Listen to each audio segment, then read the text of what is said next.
Mesdames, Messieurs, bonjour, vous êtes dans l'autre direct, il est 9 h, nous sommes à l'institution et aujourd'hui je reçois David Kimmelfeld. Bonjour. Bonjour. Bonsoir. Bonjour.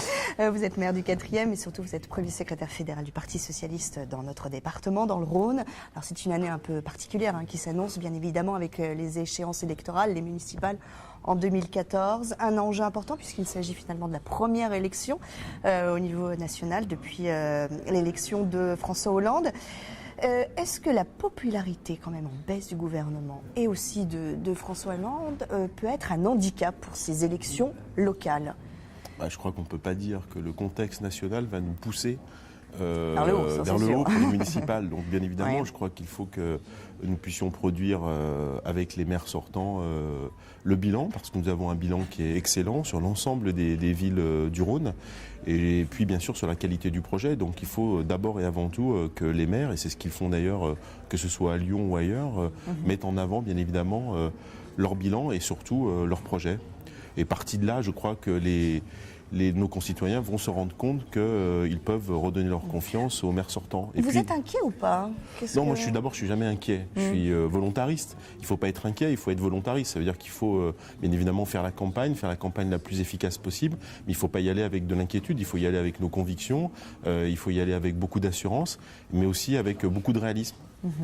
Alors, il y a une question qui semble être une préoccupation majeure, un peu des Français, selon les sondages en vue ces derniers temps, c'est la question des Roms. D'ailleurs, au niveau du gouvernement, le ton est devenu un peu plus ferme. On a entendu les propos de Manuel Valls, même Najat Vallaud-Belkacem a dit que pour l'instant, les conditions d'entrée dans l'espace Schengen de la Bulgarie et de la Roumanie ne sont pas réunies. Jean-François Copé, pas plus tard que la semaine dernière, à Lyon aussi, avait annoncé qu'il n'était pas question, tant que la question des Roms n'était pas réglée, que ces deux pays rentrent dans l'espace Schengen. Finalement, le discours est un peu le même, droite-gauche, sur cette question-là. Je crois que d'abord, nos ministres ont entendu les élus locaux. Ils ont entendu les remontées des élus locaux. Et c'est vrai qu'aujourd'hui, nous sommes dans une situation qui est extrêmement difficile, extrêmement éprouvante. Certes, bien évidemment, pour les familles roms qui ne sont pas dans des conditions acceptables, mais aussi pour les populations qui sont autour. Je crois qu'il faut être très clair. Aujourd'hui, les populations qui sont autour des squats arrivent à un espèce de ras-le-bol. Et je crois qu'il faut prendre en compte cet élément-là. Il faut prendre en compte cet élément. Et puis aussi, il faut aller à la source. Et c'est ce que nous faisons au Grand Lyon depuis longtemps.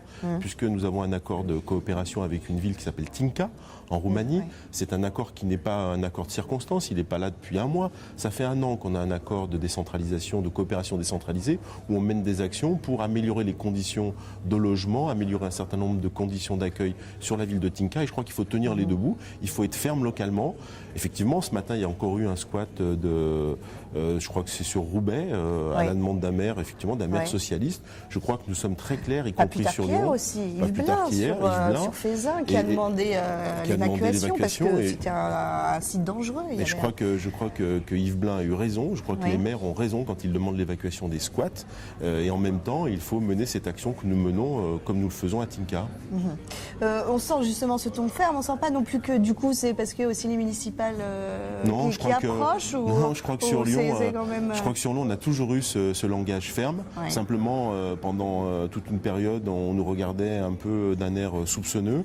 Et aujourd'hui, je crois que finalement, les positions qui étaient les nôtres sont rejointes par l'ensemble des maires et des élus locaux et du ministre. Et je crois que là-dessus, je crois que tout le monde est pratiquement d'accord.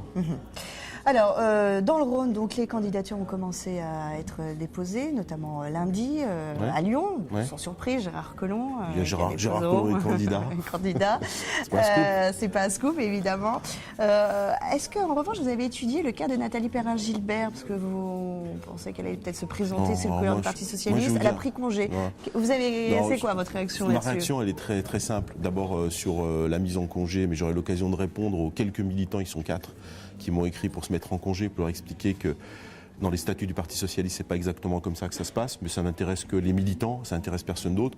En ce qui concerne Nathalie Perrin-Gilbert, moi j'ai pas vraiment de commentaires à faire. Je crois qu'il y a longtemps que Nathalie Perrin-Gilbert ne se parle qu'à elle-même.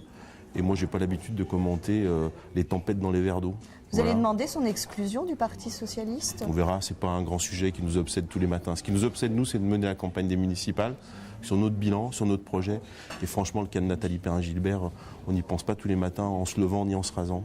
Décidément, en se rasant, on me le dit tous les jours, ça. Oui, parce qu'on se rase tous les matins, nous, voyez-vous. Non, mais c'est vrai. Concernant la liste que va mener Gérard Collomb, vous allez être particulièrement vigilant qu'il y ait quand même bien des socialistes, parce qu'on parle beaucoup qu'il veut des gens de la société civile, mais qu'il n'en oublie pas tout de même les socialistes, vous, en tant que premier secrétaire fédéral du parti. Je crois que la question, elle se pose dans toutes les villes. Je crois que dans toutes les villes où il y a un maire sortant socialiste, le maire sortant a l'envie, comme ils l'ont fait déjà dans les précédents mandats, d'avoir la liste la plus large possible, avec le rassemblement le plus large possible, et y compris en y accueillant des sociétés civiles.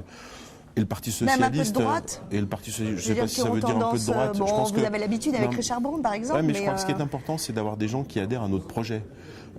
C'est ça l'importance, pas de savoir s'ils sont, leur demander leur bulletin de naissance obligatoirement à l'entrée. Je crois qu'il faut qu'ils adhèrent à un projet, que ce soit sur Lyon ou ailleurs. Il y aura des listes de large rassemblement.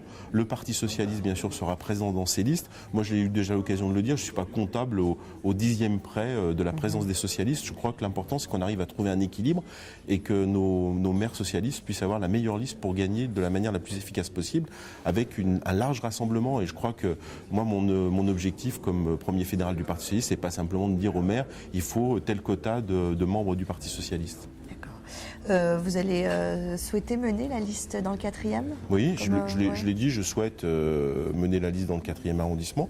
Les choses ne sont pas bouclées. D'abord, il faut désigner le premier des socialistes, ça sera le 10 octobre, et puis ensuite Gérard Collomb aura l'occasion de s'exprimer sur la composition des listes, sur les têtes de liste. En tout cas, moi je l'ai dit, comme maire sortant, je souhaite mener cette liste dans le 4e arrondissement et surtout, je souhaite continuer à être maire du 4e arrondissement, bien évidemment. Le cas de Bron, quand même, qui est assez particulier. Annie Guillemot, enfin plus par les personnages, on va dire. Ouais. Annie Guillemot donc a confirmé cette semaine sa candidature. Face à elle, il y aurait une dissidente de gauche, alors Elisabeth Kéran, qui a été exclue du Parti socialiste. Le fait qu'elle soit quand même l'épouse du président de la région, est-ce que... Si vous voulez, c'est un peu comme Nathalie Perrin-Gilbert. Moi, je passe pas beaucoup de temps à commenter ce genre de position. Moi, je soutiens pleinement Annie Guillemot. J'ai déjà eu l'occasion de le dire, de le faire, et on va continuer dans cette direction-là. Le nom de Kéran peut avoir un effet sur les électeurs. Ça, c'est les électeurs, les électeurs qui répondront. Ça peut faire le jeu de l'UMP. Je crois que de toute façon, tout ce qui est contre Annie Guillemot fait bien évidemment le jeu de l'UMP. Donc après, elle en prendra ses responsabilités. Vous avez peur sur cette ville, sur cette commune? Non, j'ai pas peur. Je pense que Annie Guillemot, d'abord, a un très bon bilan. Elle aura sans doute un beau projet et elle aura sans doute une liste qui sera d'un large rassemblement.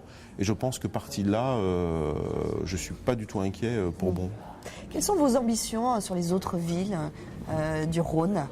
Je pense notamment à ce territoire un peu du Beaujolais.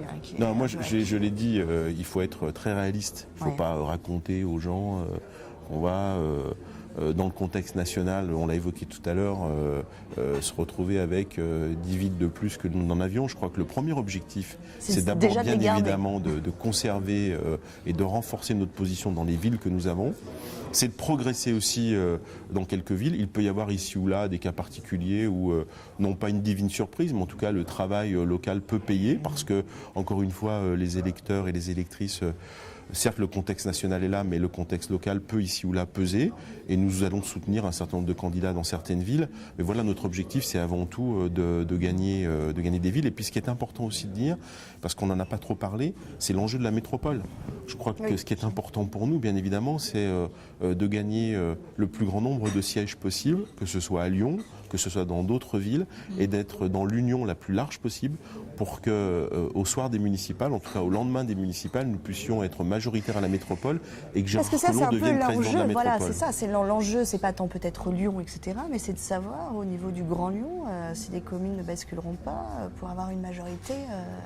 Je crois qu'il faut que, bien évidemment, 2008, c'était un peu compliqué. Si vous voulez, il faut que le magnifique projet qu'est la métropole, et les perspectives que donne la métropole sur l'attractivité, mais aussi sur le service de proximité aux citoyens, bien évidemment, pour qu'on soit le plus efficace possible, il faut que nous gagnions dans les villes et que derrière nous soyons en mesure d'être majoritaires à la métropole pour que Gérard Collomb soit bien le futur président, le prochain président de la métropole. De la métropole.